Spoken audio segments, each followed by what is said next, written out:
지난번 저는 그리스도인이 하나님으로부터 의롭게 된 사람이라는 점을 말씀드렸습니다. 오늘은 잠깐 그리스도인이 어떻게 의롭게 된 것인지 성경을 통해 말씀드리겠습니다. 몇 가지로 정리해 보았는데요. 첫째, 그리스도인은 값없이 의롭게 된 사람입니다. 로마서 3장 24절은 말합니다. 그리스도 예수님 안에 있는 구속을 통해 하나님의 은혜로 값없이 의롭게 되었느니라. 값없이 의롭게 되었다는 말은 그 스스로 어떤 대가를 치르고 의롭게 된 것이 아니란 말입니다. 하나님의 은혜로 의롭게 되었습니다. 디도서 3장 7절은 말합니다. 이것은 우리가 그분의 은혜로 의롭게 되어.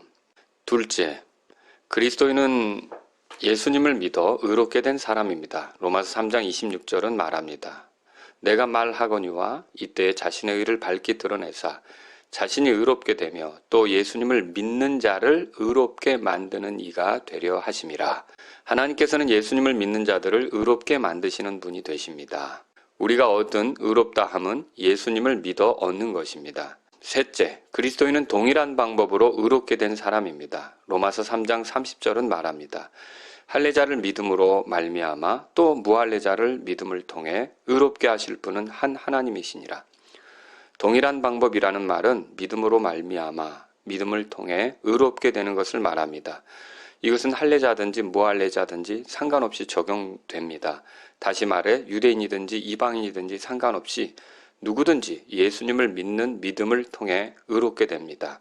그 믿음으로 말미암아 의롭게 된다는 말입니다.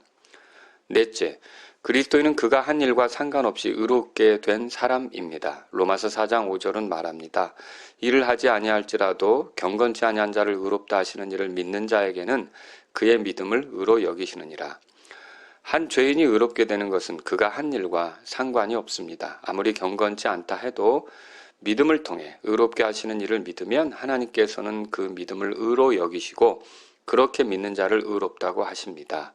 다섯째, 그리스도인은 예수님의 피를 통해 의롭게 된 사람입니다. 로마서 5장 9절은 말합니다. 그러면 이제 우리가 그분의 피로 말미암아 의롭게 되었은즉 만일 예수 그리스도의 피 흘리심이 없었다면 우리가 의롭게 되는 것은 불가능했을 것입니다. 그분의 피로 죄들을 용서받고 하나님 앞에 의롭게 된 사람이 그리스도인입니다. 여섯째, 그리스도인은 그리스도의 부활을 통해 의롭게 됨이 입증된 사람입니다. 로마서 4장 25절은 말합니다. 그분께서는 우리의 범죄로 인하여 넘겨지셨으며 우리의 칭의를 위하여 다시 일으켜지셨느니라. 예수 그리스도는 우리의 범죄로 인하여 죽음에 넘겨지셨습니다. 그분의 죽음은 우리의 죄들로 인한 죽음, 우리를 대신한 죽음입니다. 아무리 그분이 죽으셨어도 그분에게 죄가 있다면 소용이 없는 희생입니다. 하지만 그분은 죄가 없으십니다.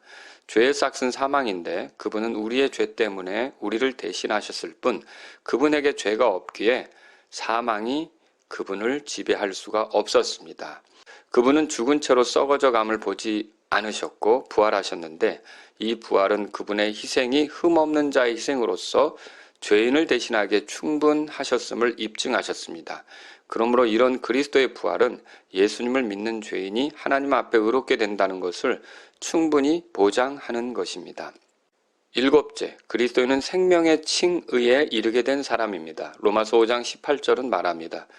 그러므로 한 사람의 범죄로 말미암아 심판이 모든 사람에게 임하여 정죄에 이른 것 같이 한 사람의 의로 말미암아 이 거저 주시는 선물이 모든 사람에게 임하여 생명의 칭의에 이르렀나니 의롭게 된다는 것은 생명을 얻는 것과 같습니다. 새로운 삶의 기회를 얻는 것입니다.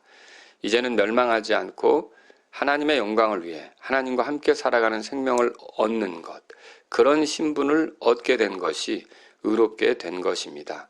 칭의, 의롭게 되는 것은 무슨 단계가 있는 것이 아닙니다. 한순간 믿음으로 그리스도의 의를 받아들일 때 누리게 되는 것입니다. 키반이라고 하는 성경교사가 한 말을 소개하고 마치겠습니다. 칭의, 즉 의롭다 하심은 죄인을 조금도 다르게 만들지 못한다. 칭의는 죄인을 율법 앞에 의롭다고 선언한다. 죄인은 물론 선하게 만들어질 필요가 있다. 그리고 성령은 성화라고 알려진 과정을 통하여 의롭다 하심을 얻은 죄인을 선한 사람으로 만들어갈 것이다. 그러나 먼저 칭의에 대한 이해를 분명히 해두자.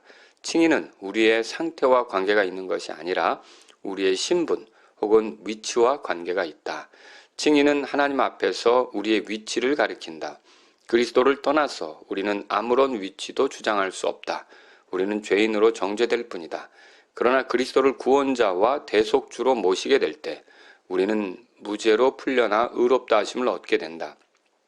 그리스도께서 친히 우리의 죄를 담당하셨기 때문이다.